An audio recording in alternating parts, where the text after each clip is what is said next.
আমরা অনেকে মানুষ হয়ে জন্মেছি, কিন্তু মানুষ কিন্তু হতে পারলাম না। একটা মানুষের মধ্যে যদি মনুষ্যত্ববোধ বলে কিছু না থাকে, তাহলে একটা মানুষ সেটা বাচ্চা না, সে যে কোনো মানুষের উপরেই আক্রমণ করবে, কারণ সে একটা সাইকো।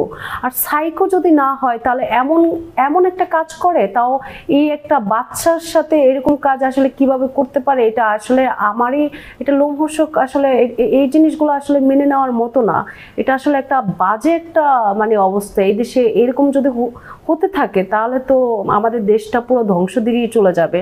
আর যেটা বলবো যে সে একটা একটা নারীকে, কেন নারী কি আমাদের মা বোন নাই? আর একটা বাচ্চা শিশুর, এখনো সবেমাত্র সে বাচ্চা শিশু, তার কিছুই হয়নি, তার প্রতি কিভাবে কোন নজর দিল, তাকে কিভাবে, আমার তো মনে হচ্ছে এটা একটা প্ল্যানিং, এটা মেবি হয়তো কোনো শত্রুতার বশে এরকম একটা কাজ করেছে।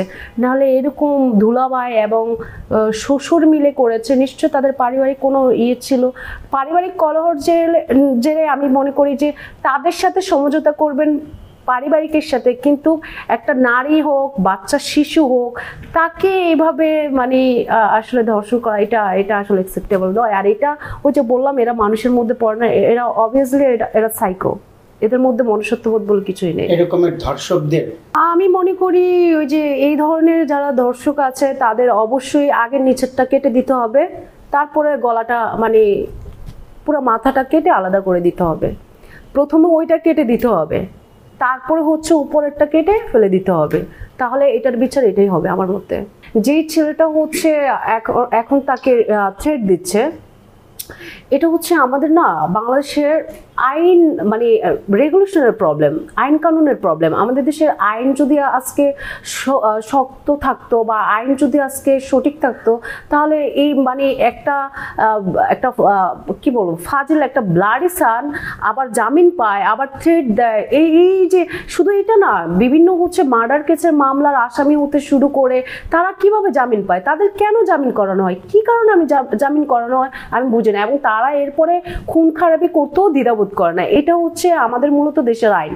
আমাদের দেশের আইন আগে যদি আমাদের দেশের আইন যদি হচ্ছে মজবুত না হয়, শক্ত না হয়, তাহলে এরকম চলমান থাকবে। আরেকটা কথা যেটা হচ্ছে, যে মেয়েকে বা যে মেয়েরা হচ্ছে অন্য ছাড়া ছিল তাদেরকে এই ধরনের কথা বলা হয়েছে, এটা সে ছিল একটা third person by the way, সে ছেলে, তো সে আগে নিজেরটা দেখতে হবে যে আসলে আমি কেমন।